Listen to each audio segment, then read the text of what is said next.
এবার আসতেছে ইজাল তাকাল খাতানান, ইজাল তাকাল পড়ো। এবার তেলাওয়াত শুরু করো। বিসমিল্লাহির রহমানির রহিম।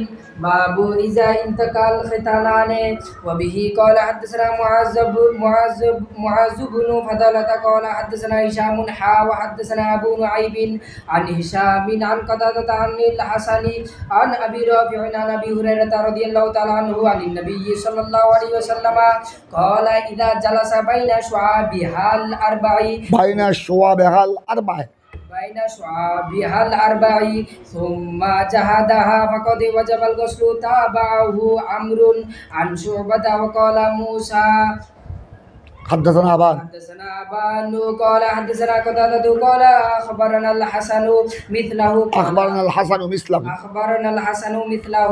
قال أبو عبد الله هذا أجود وأوكد وإنما بين الحديث الآخر وإنما بينا الحديث الآخر حديث الآخر لاختلافهم والغسل পড়ো, শেষ করে বাপ শেষ করে দাও। আবু গুসলি মা ইউসিবু মিন ফারজিল মারআতি ওয়া বিহি ক্বালা হাদাসানা আবু মা'মার ক্বালা হাদাসানা আব্দুল ওয়ারিস আনিল হুসাইনিল মুআল্লিমি ক্বালা ইয়াহইয়া ওয়া আখবারনি আবু সালামাতা আন আতা ইবনে ইয়াসারিন আখবারাহু আন্না যায়েদ ইবনে খালিদিল জুহানিয়্যা আখবারাহু আন্নাহু সাআলা উসমান আন্না যায়েদ বিন খালিদিল জুহানিয়্যা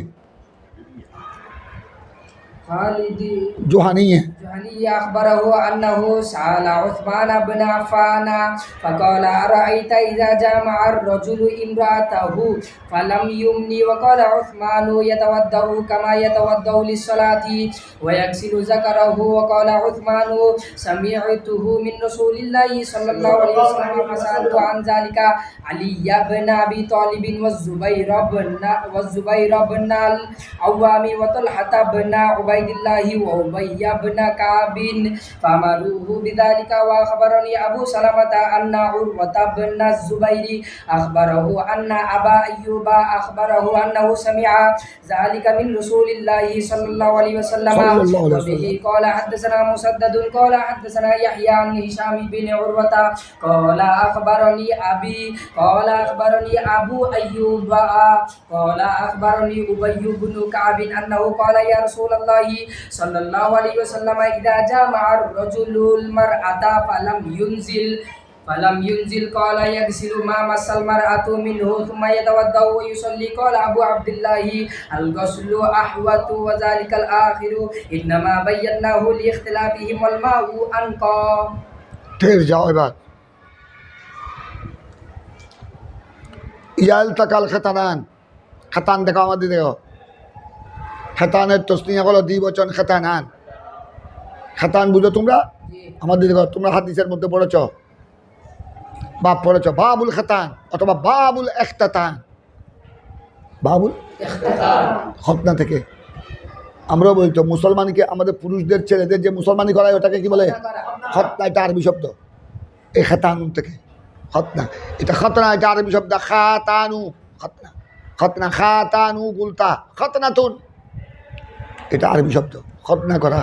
খতনা মানে বুঝো আমাদের দেখো, খতনা মানে জকরের পুল্লিঙ্গ, ছেলের পুল্লিঙ্গের উপরের চামড়াটা কেটে ফেলে দেওয়া।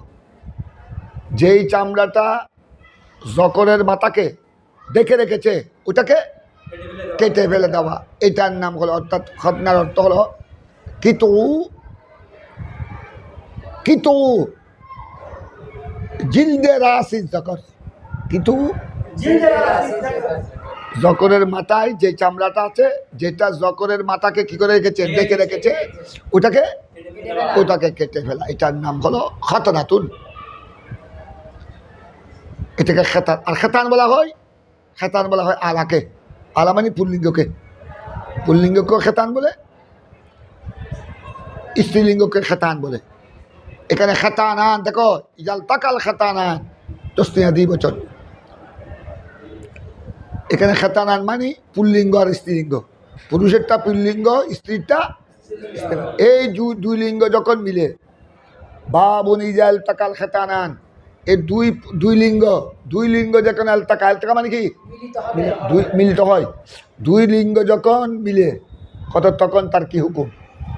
ইজা ইলতাকাল খাতানান ফামা হুকমু, ইজা ইলতাকাল খাতানান ফামা হুকমু। এটা প্রশ্ন, বাবের মধ্যে ইমাম বুখারী প্রশ্ন করেছেন যে যদি দুই লিঙ্গ কি হয়, মিলিত হয়, তার মানে সহবাস করে। দুই লিঙ্গ একত্রিত হলে কি হয়? এটার নাম সহবাস। আর কি সহবাস মানি তো এটা, দুই লিঙ্গ যদি একত্রিত হয়ে যায় তখন এটার নাম হলো সহবাস করা। ওদের দুই লিঙ্গ একত্রিত হয়ে যদি সহবাস করে তার কি হুকুম? তার কি হুকুম? এটার দ্বারা কি আপনার কি অজু ফরজ হবে না গোসল ফরজ হবে? এখন তোমাদের একটা প্রশ্ন আসতে পারে, হুজুর ঠিক আছে, আমাদের দেশে ছেলেদের পুল্লিঙ্গ খতনা করা হয়, ছেলেদের পুল্লিঙ্গর উপরের ভাগটা খতনা করা হয়, যেমন আমাদেরকেও করা হয়েছে, তোমাদেরকেও করা হয়েছে। এখন তো এখানে তো দেখো, এখানে তো বলা হয়েছে ইজাল তাকাল খাতানান, তো মেয়েদের স্ত্রীলিঙ্গ এটা কি কাটা হয়, এটা কি খতনা করা হয়? আমাদের দেশে এটা প্রচলন নাই। আমাদের হানিফিদের মতে, আমাদের দক্ষিণ এশিয়ায় হানফির সংখ্যা বেশি, শতকরা মুসলমানের সংখ্যা আমাদের বাংলাদেশে শতে আপনার প্রায় 90-এর উপর মুসলমানের সংখ্যা। কথা বুঝছো? 90-এর উপরের মধ্যে বেশিরভাগ হলো আপনার হানফি। এই জন্য আমাদের হানফি মাযহাব মতে জমহুর কিছু মতবাদ আছে, তবে অধিকাংশ হানফিদের মত হলো পুরুষদের জন্য খতনা করা সুন্নতে মুআক্কাদা, সুন্নতে মুআক্কাদা। ইচ্ছাকৃত তরক করলে গুনাহগার হবে। সুন্নতে মুআক্কাদা করিবে ওয়াজিব, করিবুম মিনাল ওয়াজিব। এটা হলো ইনদাল হানাফিয়া, আর ইমাম শাফির একটা কৌল আছে, ইমাম শাফির কৌল এটা, ইমাম শাফির মাযহাব, ইমাম শাফির কৌল মতে পুরুষদের খতনা করা ওয়াজিব, হানফিদের মতে শাফির মতে ওয়াজিব। কথা বুঝছো? তোমরা তো জানো তর্কে ওয়াজিব এটাও গুনাহ হবে, তর্কে ওয়াজিব এটাও গুনাহ, ওয়াজিবকে তরক করে এটা গুনাহ। আমাদের হানিফিদের মতো সুন্নতে মুআক্কাদা। হ্যাঁ দেখো, কোনো কারণে, বিশেষ কারণে খতনা করতে পারলো না কোনো পুরুষ, তার মানে সে বিধর্মী ছিল, কলমা পড়েছে আপনার 60-70 বছরে, কলমা পড়ে মুসলমান হলো, তো 60-70 বছরে সে তো বিধর্মী, যখন সে তো হিন্দু ছিল, তারা তো হিন্দুরা তো বিধর্মীরা কী করে না, খতনা করে না। এখন সে কলমা পড়লো 70-80 বছর বয়সে, তো বুড়া অবস্থা দিবে খতনা খন করিব, বুড়া অবস্থা তুমি হাজার নকরে ভাইব ন বুঝো। এখন ওই বেচারা নিজের মশলা শুনো, এই জন্য একটা মশলা আছে, মশলাটা শুনে নাও। যদি কোনো পুরুষ বড় হয়ে গেছে, বালেক হয়ে গেছে, বালেক হওয়ার পরে তো কারো লজ্জাস্থল অন্য কেউ দেখতে পারবে না। এই জন্য মশলা হলো বালেক হওয়ার পর যদি কেউ কী করে, বালেক হওয়ার পর যদি কেউ কলমা পড়ে, কোনো বিধর্মী কলমা পড়ে মুসলমান হয়, তখন হদ্দা তো তার হয় না এতদিন, যেহেতু সে বেদিন ছিল। এখন তার মশলা হলো, তখন সে যদি খতনা জানে, যদি খতনা কীভাবে করতে হয় এটা যদি সে জানে, তার যদি অভিজ্ঞতা থাকে, তখন নিজের খতনা নিজে করবে।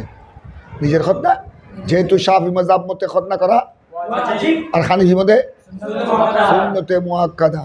আর যদি নিজের খতনা নিজে করতে না পারে, ওই অন্য ডাক্তার তো আপনার আরেকজনের লজ্জাস্থল দেখা কি হারাম। এই জন্য এই অবস্থায় থেকে যাবে, এটা হলো উজর। তবে শুনো, তবে তো কেউ বলেছেন নিজে জানলে নিজের খতনা নিজে করবে, আর নিজে না জানলে আপনার ডাক্তার দিয়ে করাবে, যেহেতু এটা সুন্নতে মুআক্কাদা ইনদাল হানাফিয়া আর ওয়াজিব ইনদাল শাফিয়া। সুতরাং যেভাবে বিশেষ প্রয়োজনে ডাক্তাররা চিকিৎসার জন্য লজ্জাস্থল দেখতে পারে। কারো লজ্জাস্থলে, খুব ভালো করে খেয়াল করো, কারো লজ্জাস্থলে গোটা হয়েছে, টিউমার হয়েছে, তো এটা ডাক্তার অপারেশন করে ফেলে দিতে হবে না? এটা জায়েজ কিনা? তো ওইটা কাটাছিটা করার সময়, অপারেশন সার্জারি করার সময় লজ্জাস্থল দেখবে না? শুধু দেখবে না, দর্ত হবে, টিউমার এটা কাটতে হবে, এটা আপনার সার্জারি করতে হবে, অপারেশন করতে হবে। তো এইগুলি তোমরা যে ওই আসবা পড়েছ, এই জন্য কায়দা পড়তে হয় তোমাদেরকে। আসবা এই মশলাগুলি সহজ করে দিয়েছে। আর জরুরতু বিশেষ প্রয়োজনে অনেক নিষিদ্ধ বস্তু কি হয়ে যায়, মুবাহ হয়ে যায়। কথাটা বুঝেছ? যেমন তোমরা মশলা দেখছো, আমাদের মা বোনরা ডেলিভারির সময় যাদের সার্জারি করতে হয়, স্বাভাবিকভাবে বাচ্চা প্রসব হচ্ছে না, মা কষ্ট পাচ্ছে, গর্বিতা মা কষ্ট পাচ্ছে, তো তখন তাদেরকে মেডিকেলে সার্জারি করে অপারেশন করে বাচ্চা কী করতে হয়। তো তার মধ্যে মশলা কি, যদি বালা বালা মহিলা পারদর্শী অভিজ্ঞতা সম্পন্ন মহিলা ডাক্তার যদি পাওয়া যায়, সার্জারি যদি পাওয়া যায়, মহিলা দিয়ে করাবে। আর যদি তো মহিলা তো পাওয়া গেলে না, ভালো সার্জারি যদি মহিলা পাওয়া না যায়, তখন আপনার পুরুষ ডাক্তার দিয়ে তুমি সার্জারি করতে পারবে এন্ডা জরুরত আর জরুরতু। কারণ তখন উনি ওই ডাক্তার এটা মুহরম হলো, ওই ডাক্তার এটা আজনবী হলো, পরপুরুষ হলো। কারণ ওইটা যদি ওইটা দেখে আপনার মহিলার ওই গর্বিতা মহিলার লজ্জাস্থল দেখে যদি উনি তো দেখতে হবে, অপারেশন করতে হবে, ওখানে কেচি অস্ত্র চালাতে হবে। তো এটা উনি তো না দেখলে অপারেশন করতে না পারলে তো বাচ্চা বের করতে পারবে না। তখন তো আর কিছুক্ষণ থাকলে বাচ্চাও মারা যাবে, মাও মারা যাবে। এই অ্যাক্সিডেন্ট থেকে বাঁচাবার জন্য ওই শরীয়তের মাসআলা হলো আর জরুরতু। কথা বুঝছো? তখন জান বাঁচানো ফরজ। কথাটা বুঝেছ? তো এখন এই জন্য কেউ কেউ বলেছেন এখানে দুই কৌল, যদি কোনো বেদিন বালক হওয়ার পর 30 বছর 40 বছর 50 60 বছর যদি কলমা পড়ে, এখন তোমার তো খতনা হয় নাই, আর খতনা তো তোমরা এতক্ষণ পড়েছ। হানিফি মাযহাব মতে সুন্নত মুআক্কাদা, শাফি মাযহাব মতে ওয়াজিব। তো তার জন্য দুইটা বিধান। একটা বিধান হলো সেই যদি নিজের যদি অভিজ্ঞতা থাকে, নিজে যদি খতনা করতে পারে, নিজের খতনাকে নিয়ে করবে এক কৌল।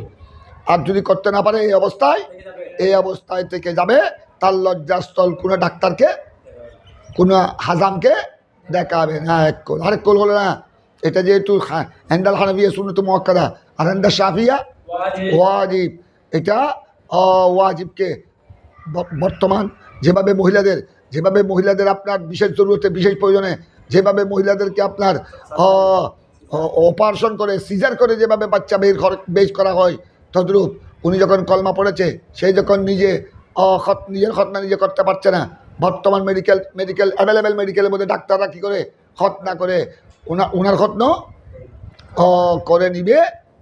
যেহেতু এটা ইনদাল হানাফিয়া সুন্নাত মুআক্কাদা ওয়াজিবের কাছাকাছি, আর শাফির মতে। আর তোমরা প্রশ্ন করতে পারো, হুজুর উনি তো বয়স হয়ে গেছে 40-50 বছর যে মানুষ কলমা পড়ছে মুসলমানই, তো ডাক্তার হলে ঘুরে ফুয়ার করে দেন। আর তোর বুঝের করবো না, বুঝের ওলাই বেতা তো চাইবো না, নয় বুঝে বোধকে ডরা দেব।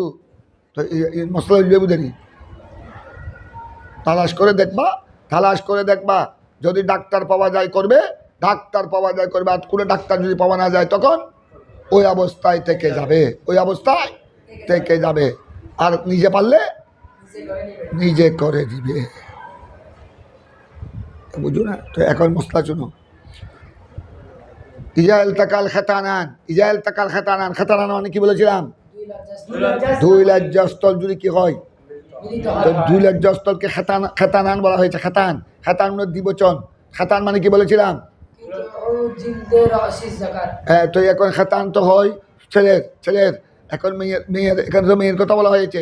শুনো, এই মেয়েদের ব্যাপারে মশলা হলো, মেয়েদের ছোট্ট আমাদের দেখো ছোট্ট ছেলেদের যেভাবে খতনা করা এন্দাল হানাফিয়া সুন্নত মুআক্কাদা, এন্দাল শাফিয়া ওয়াজিব। মেয়েদের কি হুকুম শুনো। মা হুকমু খেতানিল মারা, মা হুকমু খেতানিস সবিয়া। ছোট্ট মেয়েদের লজ্জাস্থল খতনা করা, তাদের লজ্জাস্থলের মেয়েদের স্ত্রীলিঙ্গ, মেয়েদের লজ্জাস্থলের উপরের ভাগ, উপরের চামড়া কেটে ফেলা, এটা আমাদের দক্ষিণ এশিয়ায় প্রচলিত নাই। যেহেতু এখানে বেশিরভাগ হানিফিদের মতে মহিলাদের খতনা, ছোট্ট মেয়েদের খতনা করা হানিফিদের মতে সুন্নতে মুআক্কাদা নয়, বরং হানিফিদের দেখা যায় দুই কৌল। কেউ বলেছেন জায়েজ, আর কেউ মাকরুহ বলেছেন। এই জন্য বিশেষ করে যেসব রাষ্ট্র, যেসব এলাকায় হানিফি বেশি, ওখানে মেয়েদের খতনা করা হয় না। কিন্তু শুনো, আমাদের দেখো, কিন্তু শাফি মাযহাবের এক কৌল আছে আর হাম্বলি মাযহাব। শাফি মাযহাব আর হাম্বলি মাযহাব মতে মেয়েদেরও খতনা করা উত্তম, এবং এইটা আরো দেখো, আরও কেউ শাফি মাযহাবের ফুকাহায়ে কেরাম, হাম্বলি মাযহাবের ফকিরা বলেছেন, বরং মেয়েদের যদি খতনা করা হয় ছোট্টবেলায় যদি পুরুষের মতো ছেলের মতো, মেয়েদেরও যদি স্ত্রীলিঙ্গর উপরের চামড়া যদি কেটে ফেলে দেওয়া হয়, এটা পরবর্তী পর্যায়ে বিয়ে হলে স্বামী স্ত্রীর সহবাসের মধ্যে নাকি লজ্জত বেশি, স্বাদ বেশি। এই জন্য আহলে আরব যারা আছে, বর্তমানে আহলে আরবার মধ্যপ্রাচ্য, সৌদি আরব, মক্কা শরীফ, মদিনা শরীফ, তারপর দুবাই, আবুধাবি, যারা মধ্যপ্রাচ্যের মধ্যে ইউরোপ দেশে তেমন বেশি প্রচলন নাই। কেউ ইচ্ছা করলে করে, কেউ ইচ্ছা করে করে না। কিন্তু তবে আরব দেশের মধ্যে ছেলের মতো, পুরুষের মতো ছোট্টবেলায় ছেলের যেভাবে খতনা করা হয় সেভাবে মেয়েদেরও কী করা হয়। এমনকি ওরা তো এখন তো অত্যাধুনিক মেডিকেল হয়েছে, ওরা জন্মের 3-4 দিন 1 সপ্তাহের মধ্যে করে ফেলে, ছেলেরও করে ফেলে, মেয়েদেরও মেডিকেল নিয়ে খতনা করে ফেলে। কথা বুঝছো? আর কারণ ওদিকে শাফি মাযহাবের অনুসারী অনেক আছে, হাম্বলি মাযহাবের অনুসারী অনেক আছে। ওদের মতে, হাম্বলি আর শাফি মতে মেয়েদেরও খতনা করা এক কৌল মতে সুন্নাত, আর এক কৌল মতে উত্তম। তবে আমাদের হানিফি মাযহাব মতে এক কৌল মতে জায়েজ, কেউ জায়েজ বলেছেন, আর এক কৌল মতে মাকরুহ বলেছেন। এই জন্য আপনার আমাদের দেশে এটা কি নাই, প্রচলন না, যেহেতু আমাদের দেশের অধিকাংশ। এখন শুনো, ইজাল তাকাল হাদানানের হাদিসটা দেখো তোমরা। আনাবি রাফা আনাবি কুরআন আনিন নবী সাল্লাল্লাহু আলাইহি সাল্লাম, আমার নবী কি বলেছেন শুনো। ইজা জালাসা বাইনা শুয়াবেহা আল আরবা, এ দেখো, হয়তো যদি কেউ এই দেখে, দেখো ইজা জালাসা মানে বসা, কেউ যদি বসে বাইনা শুয়াবেহা আল আরবা, তোমরা পড়ে চাল হায়াউ শুবাতুম মিনাল ঈমান, শুবাতুম মানে শাহ, তার বহু বচন সোয়াব, তার বহু বচন কি। কেউ যদি কোনো পুরুষ যদি কোনো মহিলার 4টা শাখার উপর বসে, 4টা শাখার উপর যদি বসে, স্ত্রী সবাসের সময়, তোমরা যখন শাদী করবা তখন বুঝবা, স্বামী স্ত্রী যখন মিলন করে তখন স্বামী স্ত্রীর গায়ের উপর বসে, এখানে বসা মানে শোয়া, তো তখন আপনার স্ত্রী 4টা শাখার উপর, দেখো 4টা শাখার উপর স্বামী পুরুষ বসে মানে শোয়া। 4টা শাখা কী কী, এটা নিয়ে একতলাফ আছে। এখানে বলা হয়েছে, আমার নবী বলেছেন ইজা জালাসা বাইনা শোয়া বেহাল আর বা, কোনো পুরুষ যদি কোনো মহিলার 4টা শাখার উপর বসে, আমাদের 4টা শাখার মধ্যে কেউ কেউ বলেছেন বিভিন্ন সরা আছে। এক কোল হলো 4টা শাখা মানে 2 পা, 2 হাত 2 পা, 2 হাত 2 পা। কারণ স্বামী স্ত্রী যখন সহবাস করে তখন স্বামী স্ত্রীর হাত ধরে আর তার স্ত্রীর 2 পায়ের উপর নিজের পা রাখে, এক কোল, 2 হাত 2 পা। আরেকটা কোল আছে 4টি শাখা মানে যখন কোনো পুরুষ মেয়ের মানে স্ত্রীর 4টি শাখা মানে অঙ্গ, 4টি অঙ্গের উপর বসবে, এটা এক কোল তো পেয়েছ, 2 হাত আর 2 পা। আর আরেক কোল হলো আপনার 2 পা আর 2 উরু প্রাণ, এটা বলেছে। কথা বুঝেছ? এটাকে বলা হয় 4টি শাখা। কারণ সহবাসের সময় আপনার সহবাসের সময় পা দুটা আর লজ্জাস্থল দুটা, লজ্জাস্থলের 2 সাইড, কথা বুঝছো? এটা লাগতে হবে, এটা না লাগলে সহবাস কেমনে হবে? এই জন্য রাসূল পাক সাল্লাল্লাহু আলাইহি সাল্লাম ইরশাদ করেছেন, যদি কোনো পুরুষ, দেখো ইজা জালাসা বাইনা শুয়াবেহাল আরবা, যদি কোনো পুরুষ শুয়াবেহার মর্যাদা মহিলা স্ত্রী, কোনো পুরুষ যদি স্ত্রীর 4টা অঙ্গের উপর বসে, 4টা অঙ্গের উপর বসে, তার মানে মুরাদ কি? তার মানে সহবাস করে, তার মানে কি সহবাস করে। হয়তো যখন কোনো পুরুষ স্ত্রীর 4টা শাখার উপর অঙ্গের উপর বসার পর সুম্মা জাহাদাঘাত, এখানে বসা মানে আমি কি বলেছিলাম, শয়ন করা, সুম্মা জাহাদাঘাত, তারপর চেষ্টা করেছে। এখানে জাহাদা মানে কুশিশ কিয়া, মানে অর্থাৎ মুজামিয়ত কিয়া। এখানে জাহাদা মানে মুজামিয়ত, আর মুজামিয়তের মধ্যে কী করতে হবে? চেষ্টা করতে হবে, বল খরচ করতে হবে। সুম্মা জাহাদাঘাত, তারপর আমার নবী বললেন ফাকাত অজাবাল গুসল,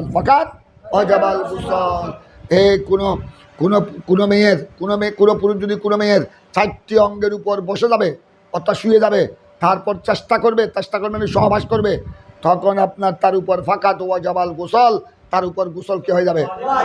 তখন তোমরা শুধু তার উপর নয়, ফাকাত ওয়াজাবাল গুসল আলাইহিমা, ফাকাত ওয়াজাবাল গুসল আলাইহিমা, দুজনের উপর গুসল কি হয়ে যাবে? এখানে ওয়াজাবা মানে আই ফারাদা, ওয়াজিব বা মানে ফারাজ।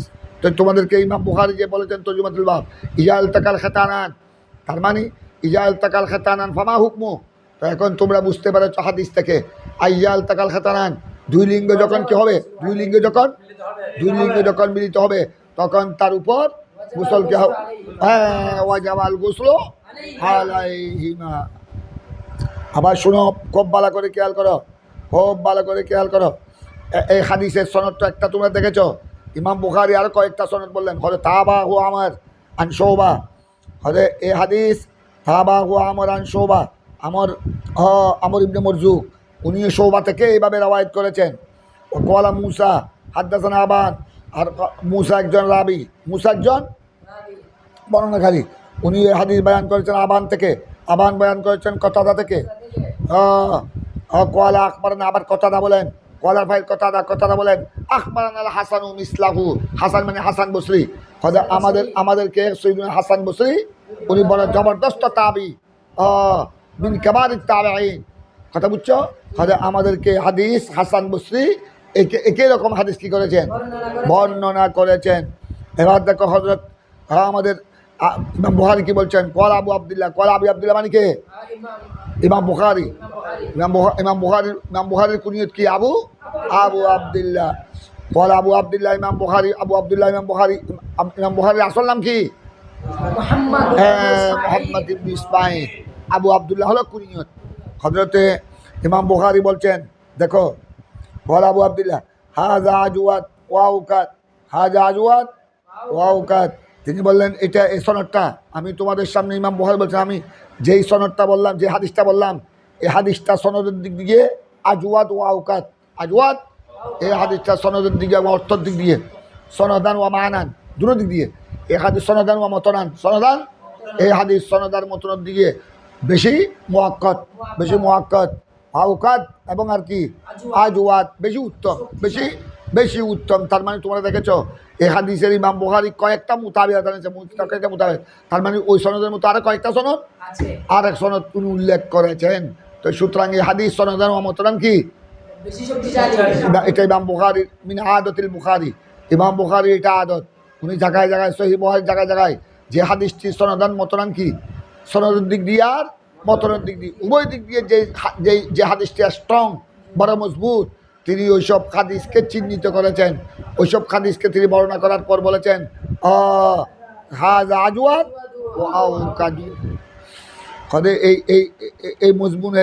এই মজমুনের আরো যত হাদিস আছে ও সব হাদিস থেকে এই হাদিসটা সনদান ওয়া মতনান বেশি মুআক্কাদ আর বেশি আজওয়াত মানে স্ট্রং।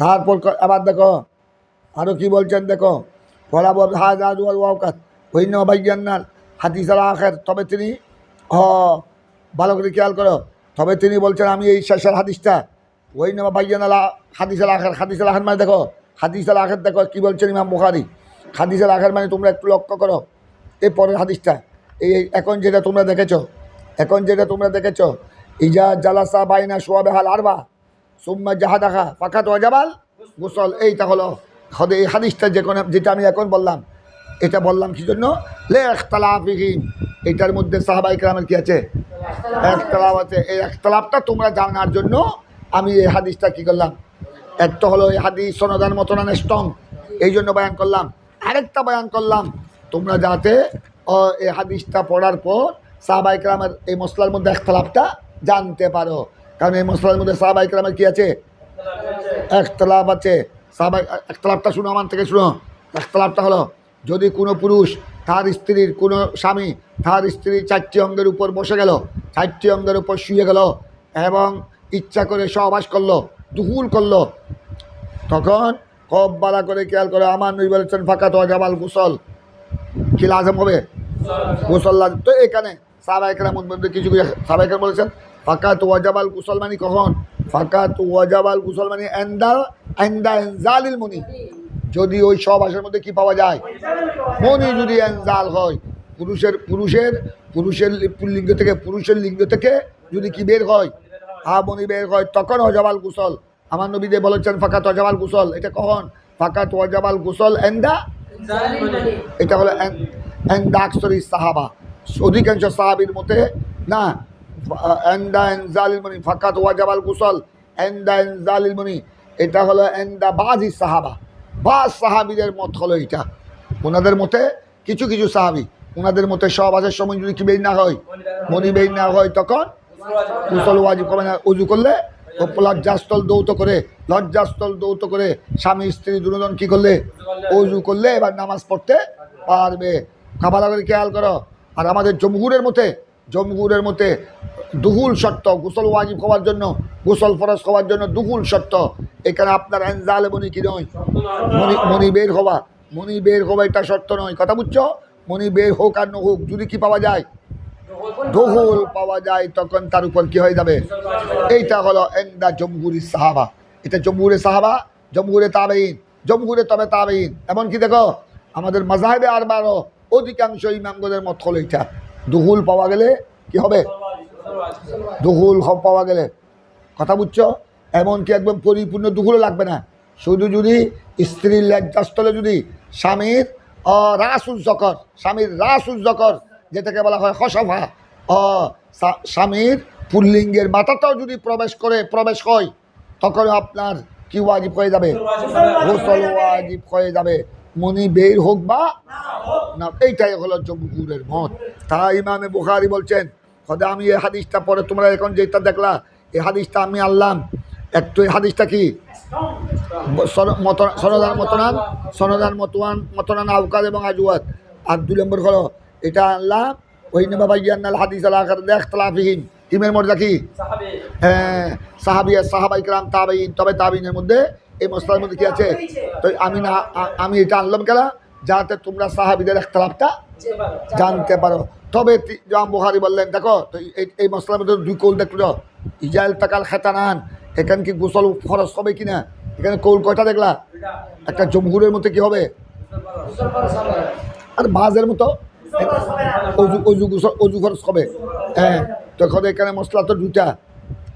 ওয়াল গোসল ইমাম বুখারী রায় দিয়ে দিলেন ওয়াল গোসলু আহওয়াতু, তবে আপনার মনিবেইন না হলো যদি দুই লিঙ্গ যদি মিলিত হয়, যদি দখুল পাওয়া যায়, তখন গোসল করে নেওয়া হলো আহওয়াত। আহওয়াত ইসমে তফজিল, অতি সতর্কতা স্বরূপ গোসল করে নেওয়াটা হলো কি আহওয়াত। তো মশলা খেয়াল করবা, বুখারী বলবো গোসল আহওয়াত। তো কী বলছেন ইমাম বুখারী, ওদের কৌলকে যারা বলছে গোসল ওয়াজিব হবে না, ফরজ হবে না, উজু করলে চলবে, তাদের কৌলকে ইমাম বুখারী কী করে নেয়, রদ করে নেয়। ওইটাকে আফজল বলেছেন, ওইটাকে আহওয়াত বলেছেন। গোসল করে নেওয়া আহওয়াত, অতি উত্তম, অতি সতর্কতা। তবে তোমরা মশলা খেয়াল করবা, ফেকার একটা কায়দা, উসুলে ফেকার একটা কায়দা আছে, খেয়াল করবা। আল আহওয়াত অর্থাৎ আল হাদিয়াত, আল হাদিয়াত ওয়াল আহওয়াত ফিল ইবাদাতে ওয়াজিবুন, ইবাদতের মধ্যে আহওয়াত, এহতিয়াতকে কি করা, আমল করা, এহতিয়াতের উপর আমল করা। অথচ আল আমলু বিল এহতিয়াত ফিল ইবাদাত ওয়াজিবুন, ওয়াজিব ইবাদতের ক্ষেত্রে, ইবাদত বন্দেগীর ক্ষেত্রে কিসের উপর আমল করা, এহতিয়াতের উপর আমল করা, সতর্কতার উপর আমল করা, এটা ওয়াজিবুন, এটা বিনাল ওয়াজিবাত। তো ইমাম বুখারী গোসল করাকে কি বলেছেন, মনি বের না হলো যদি সহবাস পাওয়া যায়, যদি স্ত্রীলিঙ্গ আর পুল্লিঙ্গ মিলিত হয়, তখন আপনার গোসল করে নেওয়াটা এহতিয়াত। তার মানে তো গোসল এটা হলো ইবাদত। কারণ ওখানে গোসল না করলে নামাজ পড়তে পারবে না, কোরআন তেলাওয়াত করতে পারবে না। তো সুতরাং ইবাদত বন্দেগীর মধ্যে আর ওযু, গোসল আর তায়াম্মুম এগুলি হলো মিনাল ইবাদাত। এগুলোকে বলা হয় ইবাদতে গায়রে মকসুদা, ইবাদতে গায়রে মকসুদা। নামাজ, রোজা, হজ, যাকাত, নামাজ, রোজা, হজ, যাকাত, নামাজ, রোজা, হজ, যাকাত আসবা পরি হামিল হতে না, কায়দাগুলাতে পড়েছে তো। নামাজ, রোজা, হজ, যাকাত এগুলো কি ইবাদতে মকসুদা, এগুলা ইবাদতে মকসুদা। আর ওযু, গোসল, তায়াম্মুম গায়রে মকসুদা, যেগুলোকে তোমরা আসবাতে পড়ে তো ওয়াসাইল, উসিলার জমা, আর এগুলোকে পড়েছ মাকাসিদ, অর্থাৎ নামাজ, রোজা, হজ, যাকাত এটা হলো ইবাদতে মকসুদা। আর ওযু, গোসল, তায়াম্মুম এটা গায়রে মকসুদা।